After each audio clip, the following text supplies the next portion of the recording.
नमस्कार, मैं दिनेश चौधरी। आज हम सीबीएसई कक्षा 10वीं हिंदी कोर्स बी स्पर्श पाठ्यपुस्तक के अंतर्गत पहली कविता, जिसका शीर्षक है साखी और इसके रचयिता हैं कबीर, इस पर चर्चा करेंगे। कबीर, जिनका जन्म 1398 माना जाता है और जिनका निधन 1518। आइए सबसे पहले हम कबीर के जीवन का संक्षिप्त परिचय पाठ्यपुस्तक पृष्ठ क्रमांक 3 पर देखें। कबीर का जन्म 1398 में काशी में हुआ माना जाता है। गुरु रामानंद के शिष्य कबीर ने 120 वर्ष की आयु पाई। जीवन के अंतिम कुछ वर्ष मगहर नामक स्थान पर बिताए और वहीं वे चिर निद्रा में लीन हो गए, अर्थात देह त्याग किया, उनका निधन हो गया। कबीर का आविर्भाव, कबीर का जीवन, कबीर की जिंदगी, उनका अस्तित्व ऐसे समय में हुआ जब राजनीतिक, धार्मिक और सामाजिक क्रांतियाँ अपने चरम पर थी, अपने बुलंदियों पर थी। बहुत जोरदार असर था इन क्रांतियों का। कबीर क्रांतदर्शी कवि थे। उनकी कविता में गहरी सामाजिक चेतना प्रकट होती है। उनकी कविता सहज ही, बहुत ही सरलता से, आसानी से मर्म को, मन की गहराइयों को छू लेती हैं। एक ओर धर्म के बाह्याडंबर यानी बाहरी दिखावे पर उन्होंने गहरी और तीखी चोट की है, तो दूसरी ओर आत्मा परमात्मा के विरह और मिलन, विरह अर्थात बिछुड़ना, जुदाई, और मिलन के भावपूर्ण गीत गाए हैं। कबीर शास्त्रीय ज्ञान की अपेक्षा, जो परंपरागत धर्म ग्रंथों का ज्ञान है उसकी तुलना में अनुभव के ज्ञान को अधिक महत्व देते थे। इसीलिए वे कहते थे, सब कहते हैं या तुम कहते हो कागज़ की लेखी, मैं कहता हूँ आँखिन देखी। उनका विश्वास सत्संग में था। वे मानते थे कि ईश्वर एक हैं और वह निर्विकार है, अरूप है, यानी ईश्वर किसी आकार प्रकार में नहीं है, वह यत्र तत्र सर्वत्र पाया जाता है। कबीर की भाषा पूर्वी जनपद की भाषा थी। उन्होंने जन चेतना और जन भावनाओं को अपने शब्द और साखियों के माध्यम से जन जन तक, यानी सभी लोगों तक, आम लोगों तक पहुंचाया था। पृष्ठ क्रमांक 4 पाठ्यपुस्तक में पाठ प्रवेश। साखी शब्द साक्षी शब्द का तद्भव रूप है, यानी साक्षी तत्सम शब्द है, उसका तद्भव साखी शब्द है। साक्षी शब्द साक्ष्य से बना है, जिसका अर्थ होता है प्रत्यक्ष ज्ञान।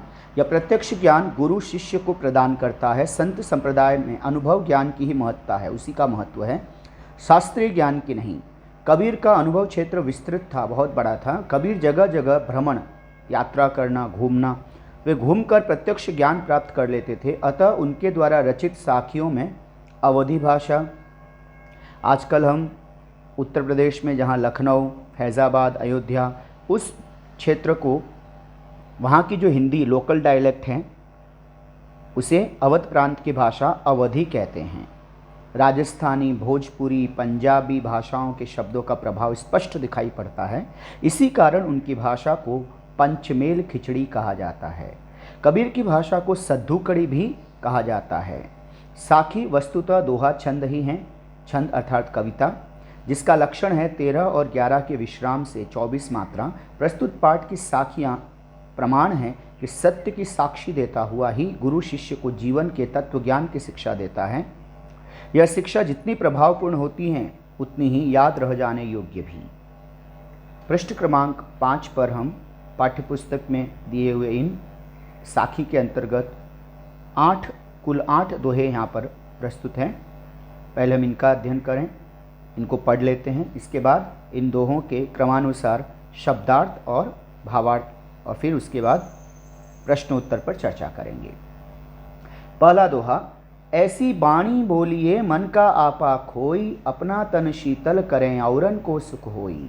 कस्तूरी कुंडली बसें मृग ढूंढे बन माही, ऐसे घटी घटी राम हैं दुनिया देखे नाही। जब मैं था तब हरि नाही, अब हरि है मैं नाही। सब अंधियारा मिटी गया, जब दीपक देखिया माही। सुखिया सब संसार है, खाए अरु सोवे। दुखिया दास कबीर हैं, जागे अरु रोवे। बिरह भुवंगम तन बसे, मंत्र न लागे कोई। राम वियोगी ना जीवे, जीवे तो बौरा होय। निंदक नेड़ा राखिए, आंगन कुटी बना बंधाय। बिन साबण पानी बिना, निर्मल करें सुभाय। पोथी पढ़ी पढ़ी जग मुआ, पंडित भया न कोई। ऐके अशिर पीव का, पढ़े सुपंडित होई। हम घर जालिया आपना, लिया मुराड़ा हाथी। अब घर जालो तास काजे, चले हमारे साथी। आइए हम इसके बाद प्रस्तुत कविता के शब्दार्थ, भावार्थ, इस पर भी बात करते हैं। इससे पूर्व प्रश्नोत्तर शैली में कवि कबीर के जीवन का संक्षिप्त परिचय एक बार पुनः, कि अगर हमें प्रश्न रूप में पूछा जाए तो हम उसे किस प्रकार प्रस्तुत करेंगे।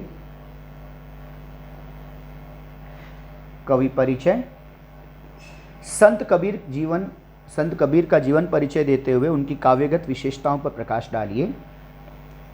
सिर से पैर तक मस्त मौला, स्वभाव से फक्कड़, आदत से अक्खड़, भक्त के सामने निरीह, भेषधारी के सामने प्रचंड, दिल के साफ, दिमाग के दुरुस्त, जन्म से स्पर्श, कर्म से वंदनीय, ऐसे थे कबीर। हिंदी साहित्य के महान लेखक हजारी प्रसाद द्विवेदी जी द्वारा रचित कबीर नामक पुस्तक से प्रस्तुत पंक्तियाँ उद्धृत हैं। कबीर पर उल्लेखनीय रिसर्च जिन्होंने की है, जिन्होंने एक शोध ग्रंथ लिखा है, सबसे महत्वपूर्ण पुस्तक कबीर के जीवन पर, कबीर की वाणी पर, वो हजारी प्रसाद द्विवेदी द्वारा रचित कबीर। जीवन परिचय। कबीर का जन्म 1398 में काशी में हुआ। ऐसी मान्यता है कि उन्हें एक विधवा ब्राह्मणी ने जन्म दिया और लोकलाज से बचने के लिए, ये जो हम जिस कबीर पुस्तक का उल्लेख कर रहे हैं,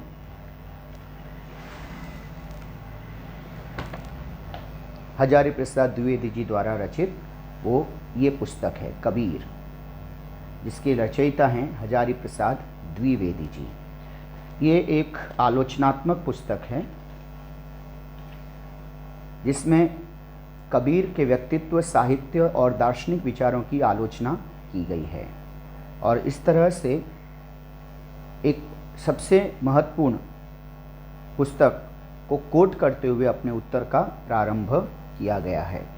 कबीर, हजारी प्रसाद द्विवेदी। यानी इस तरह की जब साक्ष्य से आप कोई चीज़ की, कोई उत्तर का प्रारंभ करें तो वो बहुत ही विश्वसनीय हो जाता है, रिलायबल आंसर होता है। जीवन परिचय। कबीर का जन्म 1398 ईस्वी में काशी में हुआ, ऐसी मान्यता है। उन्हें एक विधवा ब्राह्मणी ने जन्म दिया और लोकलाज से बचने के लिए लहतारा नामक तालाब के किनारे रख दिया। नीरू और नीमा नामक मुस्लिम दंपत्ति, पति पत्नी ने उनका पालन पोषण किया। वे अनपढ़ थे। रामानंद नाम के गुरु से उन्होंने निर्गुण भक्ति की दीक्षा ली। साधु संगति और स्वानुभव यानी स्वयं के अनुभव से उन्होंने ज्ञान प्राप्त किया। कमाल और कमाली नाम के उनकी 2 संतानें भी थी। वे 120 वर्ष की दीर्घ आयु में हरिशरण को उपलब्ध हुए, यानी उनका निधन हुआ। रचनाएं। कबीर की सभी रचनाएं कबीर ग्रंथावली में संकलित हैं। कबीर ने स्वयं कुछ नहीं लिखा, न लिखना उनका उद्देश्य था। उनकी वाणी से जो अमृतमय संगीत निकला उसे उनके शिष्यों ने लिपिबद्ध कर लिया, मतलब लिखा। बीजक, रमैनी और सबद उनके ये 3 काव्य संग्रह हैं। सिख धर्म के गुरु ग्रंथ में भी उनकी वाणी को स्थान मिला है। काव्यगत विशेषताएं। कबीर आत्मविश्वास से भरपूर थे। उन्होंने जो भी कहा, लिखा, उनके द्वारा कहने पर जो उनके शिष्यों ने लिखा वह सब आँखिन देखी था लिखा गया, कागज की लेखी नहीं। उनका समाज धार्मिक रूढ़ियों और अंधविश्वासों से ग्रस्त था, अतः उन्होंने समाज सुधार की आवाज़ उठाई। कबीर मूलतः संत थे। निराकार ईश्वर में उनकी आस्था थी। उनका विश्वास था कि प्रभु की प्राप्ति ज्ञान, विशुद्ध प्रेम द्वारा हो सकती है। नाम स्मरण और गुरु शरण दोनों ईश आराधना के लिए अनिवार्य है। उन्होंने गुरु को ईश्वर से भी अधिक ऊंचा स्थान दिया। नारी और माया दोनों का उन्होंने प्रखर, बहुत जोरदार, ज़बरदस्त विरोध किया, क्योंकि ये दोनों साधक को ईश्वर से विमुख करते हैं। प्रभु मिलन के लिए उन्होंने स्वयं को राम की बहुरिया माना और ईश्वर को राम। उनके काव्य में आत्मा की वियोगावस्था यानी बिछुड़ना, जुदाई एवं मिलनावस्था के मार्मिक, हृदय स्पर्शी, मन को छू लेने वाले चित्र उपलब्ध होते हैं। कबीर की चेतना प्रचंड विद्रोही थी। किसी पाखंडी, धूर्त या भेषधारी बहरूपीय को देखते ही वे प्रचंड हो उठते, यानी ढोंग करने वाले को देखते ही उन्हें बहुत ही आवेश आ जाता था, क्रोध आता था और वे उसका भरपूर विरोध करते थे अपनी वाणी के द्वारा। उन्होंने मूर्ति पूजा, संप्रदायवाद, तिलक, माला आदि का डटकर विरोध किया। एक उदाहरण देखिए, माला पहिरे, टोपी पहिरे, छाप तिलक अनुमान, साखी शब्दें गावत भूले, आत्म खबर न जाना। माला पहिरे, टोपी पहिरे, छाप तिलक अनुमाना, साखी शब्दें गावत भूले, आत्म खबर न जाना। भाषा शैली, कबीर की भाषा शैली यानी कबीर की भाषा के बारे में आचार्य हजारी प्रसाद द्विवेदी जी लिखते हैं, कबीर वाणी के डिक्टेटर थे। एक तानाशाह जैसे निरंकुश होता है, वैसे ही बोलने में, सच बोलने में कबीर किसी से भी डरते नहीं थे। बेखौफ उनकी वाणी निडर, एक तानाशाह की मानिंद थी। उनका भाषा पर जबरदस्त अधिकार था। सच पूछा जाए तो हिंदी में ऐसा जबरदस्त व्यंग्य लेखक पैदा ही नहीं हुआ। कबीर की भाषा अनगढ़ होते हुए भी अपने हृदयस्थ भावों को व्यक्त करने में पूर्णतया समर्थ है। उनकी भाषा में राजस्थानी, पंजाबी, अरबी, फारसी सम्मिश्रण उपलब्ध होता है, इसलिए उसे शुक्ल जी ने सद्दूकड़ी कहा है। आचार्य हजारी प्रसाद द्विवेदी की तरह हिंदी में और बहुत बड़े लेखक हुए हैं। शुक्ल जी ने भी सद्दूकड़ी कहा है। निश्चय ही कबीर हिंदी के एक अमर कवि हैं।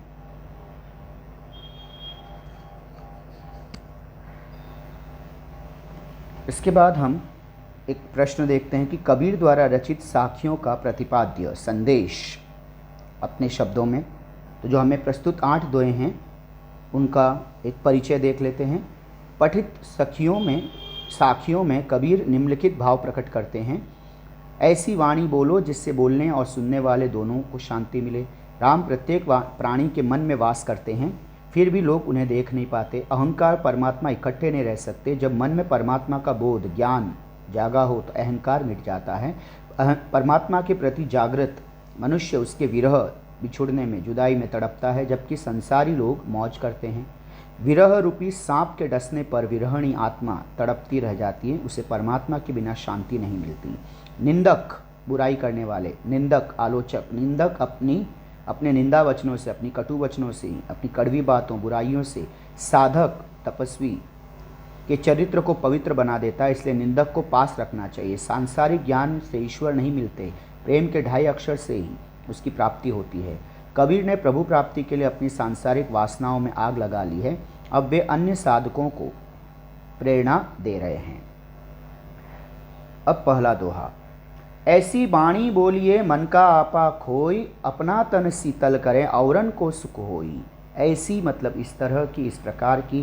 बाणी मतलब वाणी यानी बोली, आपकी सारी बातें, आपके सारे शब्द, अल्फाज इस तरह से आप कहिए, बोलिए।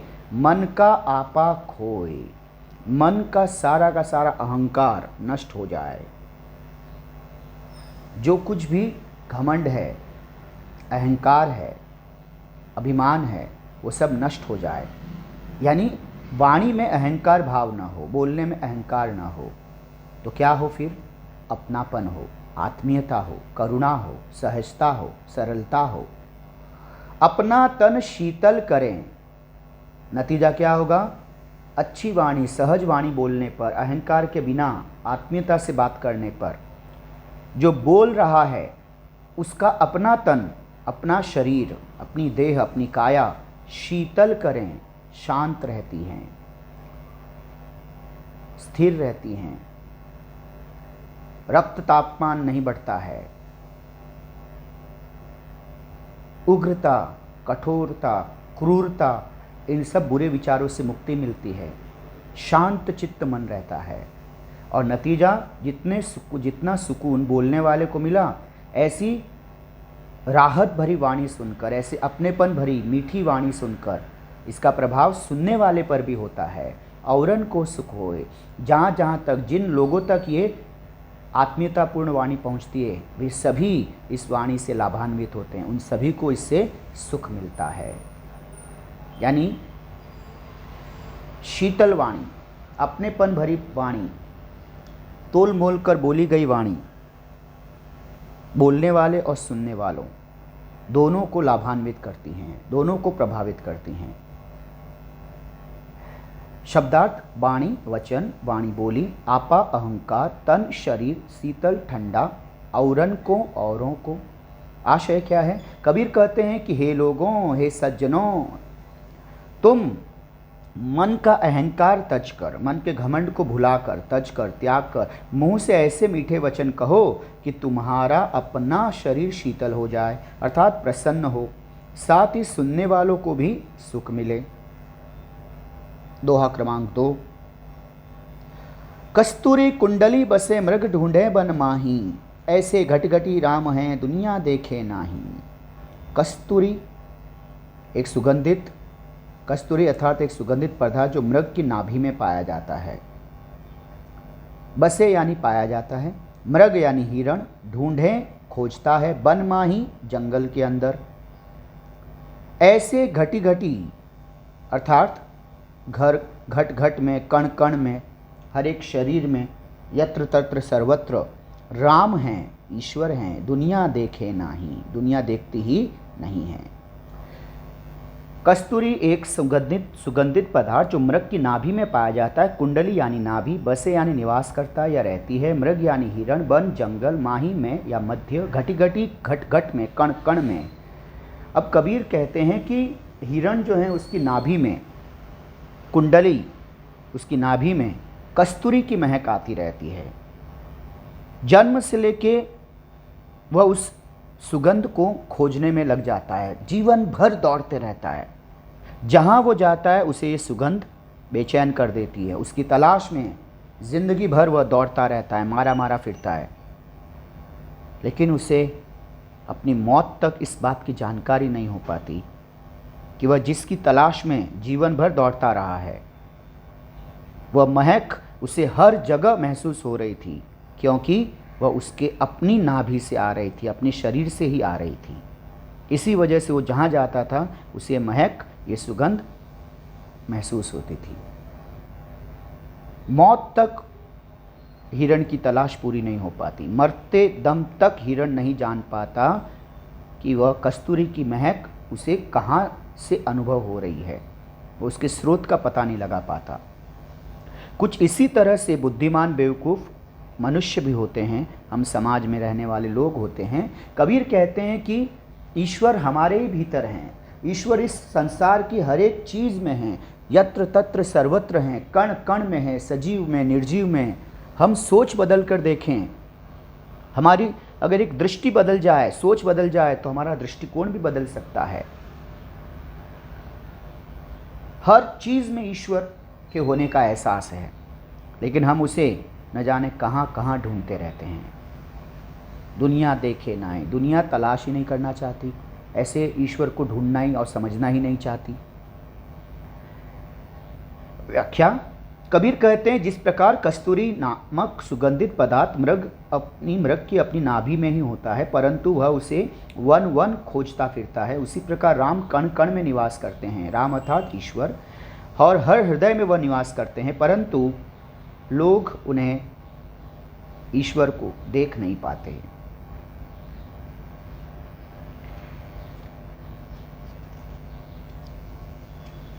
दोहा क्रमांक 3। जब मैं था तब हरि नाही, अब हरि है मैं नाही, सब अंधियारा मिटी गया जब दीपक देखिया माही। मैं अर्थात अहंकार, हरि यानी ईश्वर, अब हरि है मैं नाही, नाही यानी नहीं, सब अंधियारा अज्ञान का अंधकार मिट गया, नष्ट हो गया, भ्रम दूर हो गया, जब दीपक देखा माही अंतरात्मा में, मन में, हृदय में। मैं अर्थात अहंकार भक्ति शून्य जीव, हरि यानी ईश्वर, दीपक दिया माही अंदर। कबीर कहते हैं कि जब मेरे मन में अहंकार था तो मैं ईश्वर से कोसों दूर था। यानी मेरे मन में जब तक अहंकार रहा मैं ईश्वर से परिचय नहीं कर पाया, मैं ईश्वर से उतना ही दूर रहा। अब मेरे हृदय में ईश्वर है, अर्थात मैं अहंकार से मुक्त हूँ। और जैसे ही मेरे अंदर से अहंकार नष्ट हुआ, मेरे हृदय में ईश्वर का निवास हुआ, मुझ में सारा अज्ञान का अंधकार नष्ट हो गया। ईश्वर की मौजूदगी जब मेरे हृदय में आई, जब मेरे हृदय से अहंकार मिट गया, तब मैंने ईश्वर के ज्ञान का दीपक अपने अंतरात्मा में महसूस किया। मेरे जन्म जन्मांतर की अज्ञानता नष्ट हो गई। व्याख्या कबीर कहते हैं, जब मुझ में से मैं अर्थात अहंकार था तब ईश्वर मुझे नहीं मिले थे। अब मुझे ईश्वर के दर्शन हो गए हैं तो अब अहंकार नहीं रहा। जब मैंने उस ज्योति स्वरूप दीपक को मन में देखा तो सारा अज्ञान अंधकार नष्ट हो गया। मुझे इस सत्य के दर्शन हो गए कि अहंकार ही ईश्वर का विरोधी भाव है। इसी के कारण जीव ईश्वर का साक्षात्कार दर्शन नहीं कर पाता। दोहा क्रमांक 4।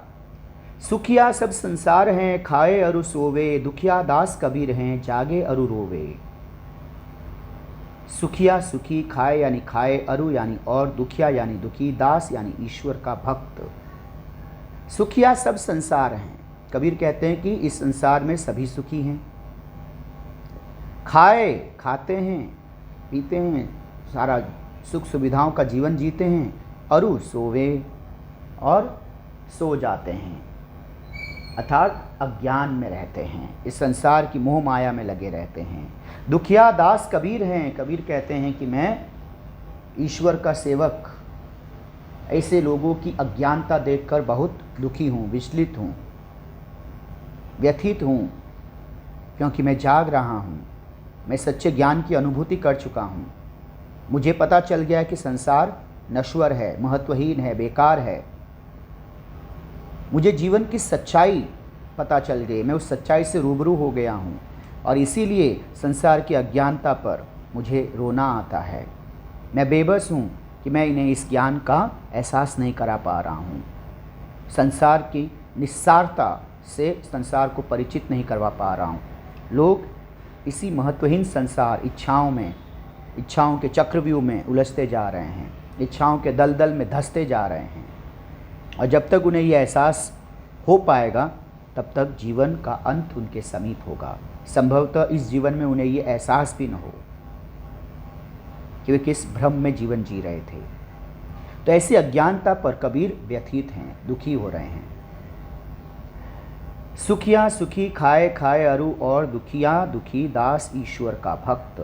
कबीर कहते हैं कि ईश्वर के सब लोग खा रहे हैं, पी रहे हैं, मौज से सोए हुए हैं, वे सब इसी में सुखी हैं, परंतु मैं प्रभु का दास कबीर उस प्रभु के प्रति जाग गया हूँ। उसके वियोग में, उसकी जुदाई में, उससे बिछुड़ने में के दर्द से मैं दिन रात रो रहा हूँ, इसलिए बहुत दुखी हूँ। अगला दोहा क्रमांक 5। बिरह भुवंगम तन बसें, मंत्र न लागें, कोई राम वियोगी ना जीवें, जीवे तो बौरा होई। बिरह वियोग, दूरी, मिलन का ना होना।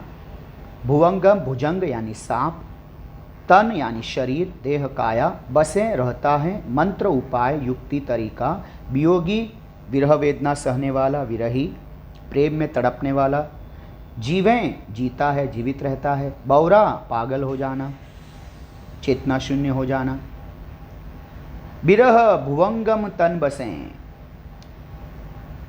कबीर कहते हैं कि ऐसा जीवन जहाँ पर विरह की वेदना, बिछुड़ने का दर्द एक सांप की तरह शरीर से चिपट जाए, लिपट जाए, यानी विरह वेदना जो है वह एक सांप की तरह है।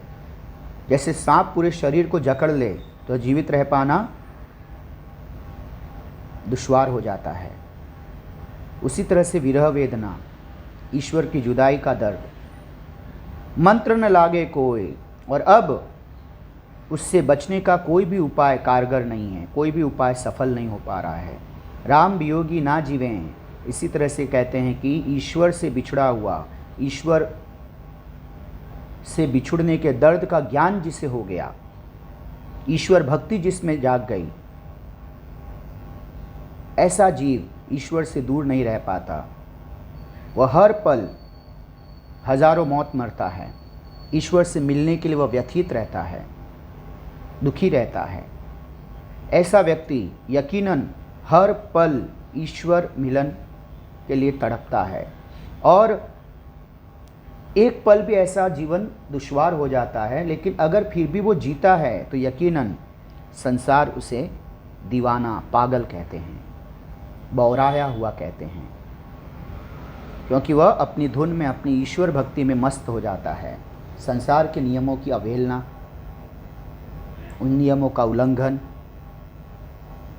और इस तरह का जीवन समाज स्वीकार न करते हुए उसे पागल की संज्ञा दे देता है।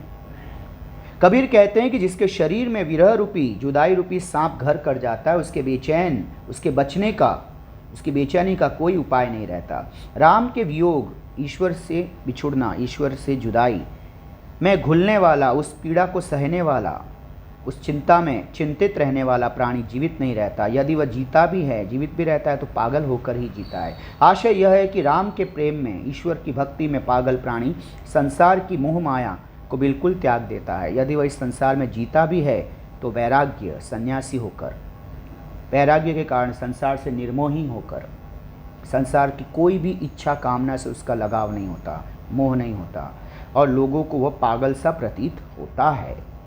दोहा क्रमांक 6। निंदक नेड़ा राखिए आंगन कुटी बंधाई, बिन साबन पानी बिना निर्मल करे सुभाए। निंदक, निंदा करने वाला, आलोचना करने वाला, नेड़ा पास में, समीप, आंगनी आंगन में, कुटी बंधाई कुटिया बनवाकर, झोपड़ी बनाकर, बिना साबुन, साबुन, निर्मल, पवित्र, स्वच्छ, साफ, बेदाग, पावन, सुभाई, स्वभाव, चरित्र, मन। कबीर कहते हैं कि जो आलोचक होते हैं, जो बुराई करने वाले होते हैं, जिनका स्वभाव होता है बुराई करना, दूसरों में खोट, कमियां, बुराइयां देखना, कबीर कहते हैं कि उनकी बुराइयां सुन के हमें, या संतों को, या सच्चे साधकों को, तपस्वियों को बुरा नहीं लगना चाहिए। उनके कटु वचनों को सुनकर, उनकी बुराइयों को सुनकर हमें उन्हें भला बुरा कहने की बजाय, उन्हें मारने पीटने की बजाय, उनसे दूर रहने की बजाय, कबीर तो एक कदम आगे जाके कहते हैं कि ऐसे लोगों को अपने घर आंगन में आश्रय दे दो, अपने घर में उनका निवास स्थान बना दो, क्योंकि फिर भी वे आपके एहसानमंद होने के बजाय अपनी आदत के अनुसार, अपने स्वभाव के अनुसार वे आपकी बुराई करेंगे, आपके चारित्रिक दोष को तुरंत आपके मुंह पे कह देंगे, जिससे साधक को, तपस्वी को, सच्चे अच्छे लोगों को अपने चरित्र में दोष का पता चलेगा, क्योंकि अपने चरित्र की बुराइयां हमें खुद पता नहीं चलती। और निंदक के बताने से अगर हम उन बुराइयों को दूर करते गए तो हमारा चरित्र उतना ही उज्जवल होता जाएगा, उतने ही हम दोष मुक्त, बुराइयों से मुक्त होते जाएंगे। जिसकी बुराइयों से, जिसकी बातों से हमारा चरित्र उज्जवल हो रहा है, हम बुराइयों से, पाप से मुक्ति पा रहे हैं, ऐसा व्यक्ति यकीनन हमारी निंदा का नहीं, हमारे स्नेह का पात्र है। जैसे शरीर पर कहीं कुछ गंदगी लग जाए तो हम साबुन और पानी से अपने तन को गंदगी से मुक्त करते हैं, मैल मुक्त कर देते हैं, निर्मल करते हैं, स्वच्छ करते हैं। लेकिन इससे भी बढ़कर निंदक होते हैं जो हमारे मन के मैल, हमारे मन की बुराइयों को उनके शब्द बाणों से, बिना साबुन और बिना पानी के, हमारे मन के मैल को मिटा देते हैं, दूर कर देते हैं, हमें बेदाग, पावन, पवित्रता प्रदान करते हैं। तो इस पूरे दोहे का सार ये है कि निंदक से घृणा करने की बजाय उसे अपने पास रखना चाहिए, उसकी बातों पर गौर करते हुए अपने चरित्र दोषों से हमें सतत मुक्ति पानी चाहिए। व्याख्या देखते हैं। कबीर कहते हैं कि अपने निंदक को सदा अपने समीप ही रखो, पास में ही रखो, हो सके तो उसे अपने घर के आंगन में एक कुटिया, एक झोपड़ी, उसका एक आश्रय घर बना कर दे दो। वह निंदक बिना साबुन और पानी के आपके स्वभाव को स्वच्छ बना देगा। आशय यह है कि निंदकों की निंदा, उनकी बुराइयों भरी बातें सुनकर, कटु वचन सुनकर हमें आत्म सुधार, आत्मशुद्धि करने का मौका मिलेगा। दोहा क्रमांक 7। पोथी पढ़ी पढ़ी जग मुआ, पंडित भया न कोई, ऐके अशीर पीव का, पढ़े सुपंडित होई।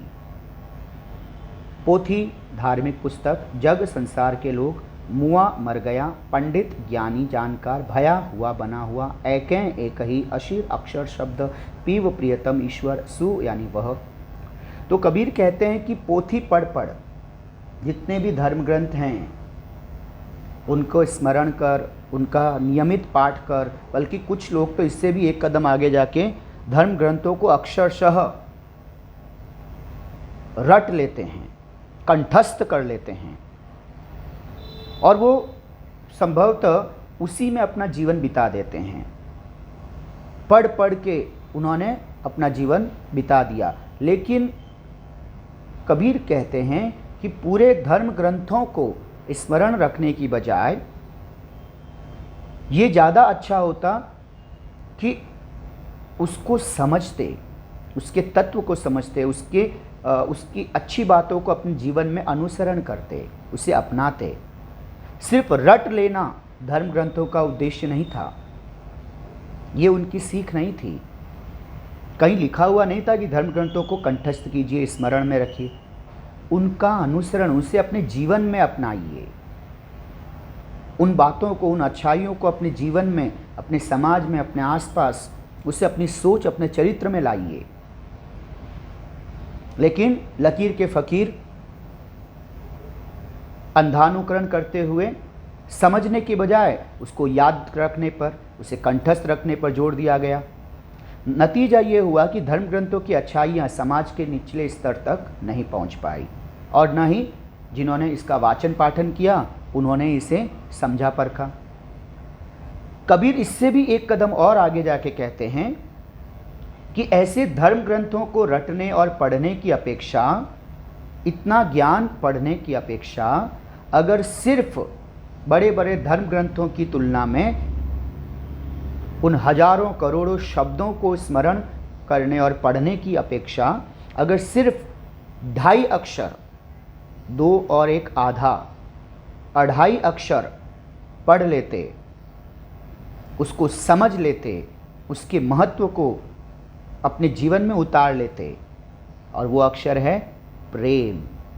अगर इस प्रेम शब्द को अपने जीवन में आत्मसात कर लेते, अपनी सोच में, अपने आसपास के माहौल में, प्राणी मात्र पर, सभी मनुष्यों पर, अपनी सोच में हर जगह अगर इस शब्द की व्याख्या को, इस शब्द को जिंदा कर देते, तो इन धर्म ग्रंथों को रटने पढ़ने की आवश्यकता भी नहीं होती। क्योंकि इन धर्म ग्रंथों का मूल तत्व, इनकी प्राण पंक्ति, इनका अंकुर ये प्रेम शब्द ही है। काश धर्म ग्रंथों को रटने पढ़ने की अपेक्षा प्रेम शब्द को आत्मसात किया होता। इस प्रेम शब्द को आत्मसात करने के बाद अगर आप धर्म ग्रंथ को रटते पढ़ते तो उस धर्म ग्रंथों को भी सार्थकता मिलती, तो आपका पढ़ना सार्थक होता, तब आपकी कथनी और करनी में एक रूपता होती। अब बिना उस प्रेम तत्व के, बिना उस प्रेम शब्द को अपनाए, बिना उस प्रेम शब्द का महत्व उसको आत्मसात किए बिना धर्म ग्रंथों को पढ़ना ठीक वैसा ही है जैसे बिना नींव, बिना बुनियाद के हमने एक भवन का निर्माण किया हो। तो स्वाभाविक वह भवन कब तक स्थिर रहेगा? एक हल्का सा हवा का झोंका उसे ढहा देगा। लगभग धर्मानुयायियों की, धर्मांध लोगों की यही दशा है। इसलिए वे थोड़ी सी भी कड़वी सच्चाई की एक लहर आती है और वे भयभीत हो जाते हैं। उन्हें अपने धर्म की नींवें हिलती हुई प्रतीत होती हैं। अपने समय के सबसे बड़े बागी कवि, क्रांतिकारी कवि, इसीलिए कबीर को वाणी का डिक्टेटर कहा गया है। कबीर कहते हैं यह संसार पोथी, धर्म ग्रंथ, शास्त्रों को, अच्छा यहाँ पे किसी एक धर्म की बात नहीं हुई है। कबीर ने सभी धर्मों को, उसका जो अंधानुकरण करते हैं, उसको समझने का प्रयास करने के बजाय सिर्फ अंधानुकरण करते हैं, उन पर यह कटाक्ष है।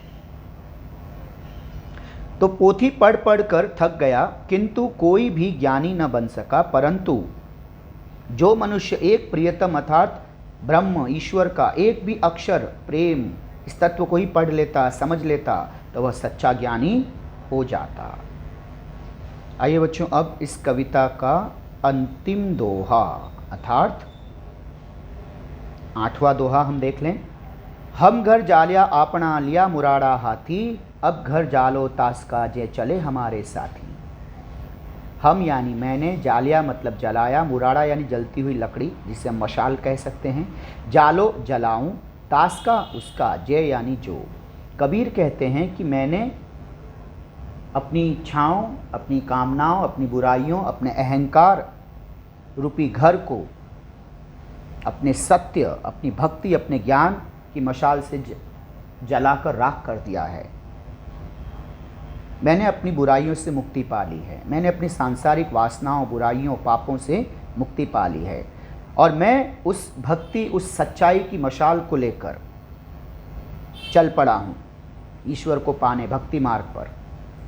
जो जो मेरे साथ चलना चाहते हैं इस भक्ति मार्ग पर, इसकी एक ही शर्त है कि आपको अपने हाथों से अपना घर जलाना होगा, अर्थात ये सांसारिक घर नहीं, अपनी इच्छाएं, अपनी बुराइयां, अपने स्वार्थ, अपने अहंकार को खुद आपको मिटाना होगा, नष्ट करना होगा, और तब आप मेरे साथ ईश्वर पाने के इस मार्ग पर, इस भक्ति मार्ग पर अग्रसर हो सकते हैं, मेरे साथ चल सकते हैं।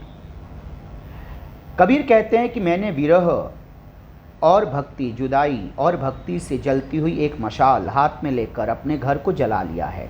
आशय यह है कि मैंने भक्ति में विह्वल होकर, व्याकुल होकर सांसारिक वासनाएं, बुराइयां नष्ट कर डाली, अहंकार मिटा दिया। अब जो भी भक्त मेरे साथ भक्ति के मार्ग पर चलने को तैयार हों, मैं उसका घर भी जला डालूँगा, उन्हें सहयोग दूंगा। हालांकि आपको अपनी बुराइयों को खुद मिटाना है, मैं आपको उसमें सहयोग दूंगा, मार्गदर्शन कर सकता हूं। अर्थात उनके मन में जो भी संसार के प्रति विरक्ति है, विरक्ति का भाव, निर्मोह होने का भाव, ये मैं जगा दूंगा, इसका एहसास, इसकी अनुभूति मैं तुम्हें करा दूंगा। तो चले हमारे साथी। तो बच्चों, इस तरह से हमने ये 8 दोहे देखे। अगले भाग में हम इसके पाठ्यपुस्तक के प्रश्नोत्तर और अतिरिक्त प्रश्नों पर चर्चा करेंगे। मिलते हैं अगले भाग में। धन्यवाद।